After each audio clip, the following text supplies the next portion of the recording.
Segue-se agora o espaço em que vamos comentar a atualidade desportiva deste fim de semana. Boa noite, Cancela Moura. Boa noite. Acho que é um imperativo falarmos dos Jogos Paralímpicos de Londres, que acabaram ontem. É verdade. Eu acho que, ao contrário de muitos comentários que tenho ouvido e lido, julgo que, efetivamente, estamos perante uma prestação dos atletas portugueses muito positiva. Eu gostava de dizer que, ao contrário dos Jogos Olímpicos, estes Paralímpicos tiveram a presença de 30 atletas distribuídos por 5 modalidades e Portugal conseguiu 3 medalhas, uma de prata e 2 de bronze. São resultados interessantes, muito interessantes. Convém aqui dizer que esta é a edição menos medalhada de todas dos Jogos Paralímpicos a nível dos portugueses, da participação dos portugueses desde há 40 anos. Mas, na verdade, convém aqui referir, há aqui um aspecto importante, esta é a primeira vez onde é introduzido o profissionalismo ao nível dos Jogos Paralímpicos. E daí que os portugueses participando como atletas amadores, puros amadores, tenham ainda assim uma prestação extremamente positiva e, no fundo, de maior saliência relativamente a todos os demais. Eu gostava de referenciar que, para além destas medalhas, se tomarmos em conta os diplomas olímpicos, que são aqueles que dizem respeito até o 8º lugar, ou as classificações obtidas até o 8º lugar. Portugal conseguiu 16, não foi? Portugal conseguiu 16 diplomas olímpicos, o que é excelente, porque tem 4 quartos lugares, 3 quintos, 3 sextos, 1 sétimo lugar e 5 oitavos lugares, pelas mais diversas modalidades. Uma outra saliência também, eu julgo que ao nível das disciplinas técnicas, no atletismo, há aqui, de facto, resultados interessantes. Das 5 modalidades, apenas 12 tiveram medalhas, digo eu, e portanto o remo, a equitação e a natação, esta última, havia alguma esperança que efetivamente houvesse resultados interessantes. Houve-os, mas não foram suficientes para chegar à medalha. Portanto, onde houve medalhas foi no atletismo e no bóssia, que tem vindo a ser quase uma modalidade talismã e que efetivamente até poderemos ter conseguido fazer ainda melhor. Semana passada falamos aqui no Lénin Cunha, do salto em comprimento, que na terça-feira acabou por conseguir a medalha de bronze. É verdade, o Lénin Cunha foi, e além disso, como é aqui a referir, que teve um excelente resultado no salto em comprimento, foi 6,95, é um daqueles que eu referi como sendo uma disciplina técnica onde eu acho que seria destacar, e foi um recorde pessoal que ele obteve para chegar a esta medalha de bronze. Aliás, ele ficou a escassos centímetros de poder ter a medalha de prata. Já agora que estamos nestes destaques individuais, gostaria de individualizar também as outras 2 medalhas, ou destacar as outras 2 medalhas. O José Macedo, no bóssia individual BC3, que também obteve o bronze, depois de ter obtido a prata na equipa de bóssia BC3, que foi uma vitória, que foi no fundo uma derrota com a Grécia, mas que efetivamente foi merecedora também de ser medalhada. E, portanto, apesar das medalhas não serem muitas, eu julgo que foi uma excelente prestação dos portugueses e que eu acho que seria de nós ficarmos contentes. Primeiro, porque estes atletas ultrapassam-se a si próprios. Os Jogos Olímpicos já têm um espírito bastante forte de participação dos atletas, que se tentam superar nos seus limites, mas estes atletas superam-se 2 vezes. Uma do ponto de vista individual, ultrapassando os condicionalismos e as limitações que eles próprios, ou que nós vemos neles próprios, e que eles nos ajudam, no fundo, a ver como um exemplo da adversidade que deve ser ultrapassada. E depois também pelas limitações que têm mesmo em termos de treino e de preparação para estes Sobretudo por isso, jogos. porque eles no fundo têm limitações que são generalizadas, mas o facto de efetivamente eles poderem, apesar dos seus condicionalismos físicos ou intelectuais, poderem eles próprios demonstrarem, serem um exemplo de tenacidade relativamente à forma como podem vencer. Não sei se teve a oportunidade de acompanhar, Cancela.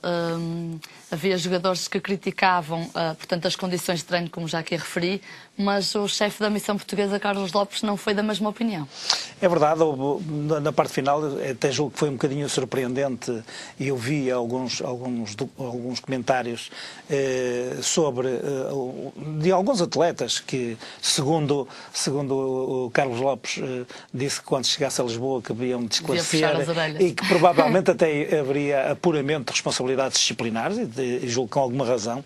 Eu gostava de lembrar que, por exemplo, o presidente do Comitê Paralímpico Português, quando falou antes ainda dos Jogos, portanto, o Humberto Santos, referiu que as perspectivas de participação seriam as melhores, apostava no boxe, na natação e no atletismo, o que de facto veio a acontecer, e também disse que não queria estar, apesar de tudo, a embandeirar em arco ou a ter expectativas fortes relativamente à participação. Mas também foi dizendo que, do ponto de vista pessoal, entendia que não faltaria nada, que efetivamente tudo estaria preparado de modo a que a participação fosse melhor.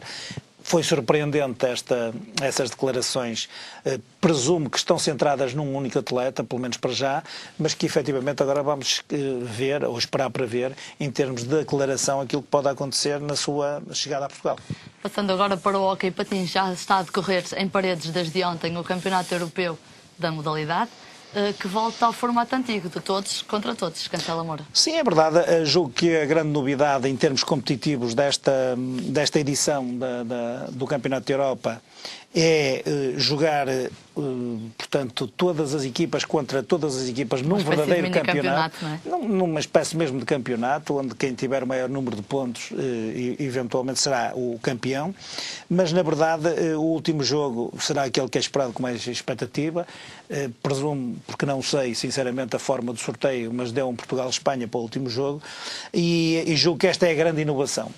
Mas eu penso que esta inovação acaba... Se me permite, coincidência ou não, é um jogo digno de uma grande final, apesar de... Sim, eu penso que vai ser, apesar de ser um campeonato, presumo que será o jogo onde se irá decidir quem eventualmente será campeão da Europa. Por isso é que eu dizia que efetivamente não sei de que forma é que foi feito o sorteio, mas efetivamente deve ter sido feito já com essa finalidade. Mas, na verdade, eu ia dizer que este modelo acaba por acontecer em função também de alguns condicionalismos e do estado em que se encontra a modalidade. A modalidade é uma modalidade, são só 7 equipas, convém aqui referir. Eu quero aqui referir que em edições anteriores os campeonatos da Europa foram portanto, disputados em função, por exemplo, de grupos, e seriam sempre 3 ou 4 grupos de 4 equipas, ou 3 ou 4 equipas. Faltam aqui, para aqueles que acompanham a modalidade, a Holanda, a Bélgica ou a Áustria, que eram países habitualmente participantes neste campeonato, e isto tem a ver com o facto da própria importância da modalidade ter vindo a decrescer e muito, e eu diria que há aqui um marco de grande auge da modalidade, que foram os Jogos Olímpicos de 92, que foram modalidade de exibição dos Jogos Olímpicos de Barcelona, e que a modalidade não se conseguiu impor no panorama olímpico, que eu acho que seria excelente, porque é uma modalidade praticada sobretudo pelos países mediterrâneos da Europa, Portugal, Espanha, França, Itália. Há aqui um conjunto de países que fazem do hóquei a sua grande tradição, mas eu penso que esta falta de imposição nos Jogos Olímpicos levou a um certo decréscimo da importância da própria modalidade. Cancela, passando concretamente para os Jogos, ontem Portugal estreou-se com uma vitória frente à Suíça, depois de a Espanha ter disputado, entre aspas, 7 golos à Alemanha e a Itália ter batido a Inglaterra por 9 golos sem resposta. Pois o nível competitivo destes campeonatos tem estas dificuldades. Dentro destas 7 equipas, há 2 que são manifestamente de um nível inferior, que será a Inglaterra e a Suíça, curiosamente, que nós derrotamos ontem.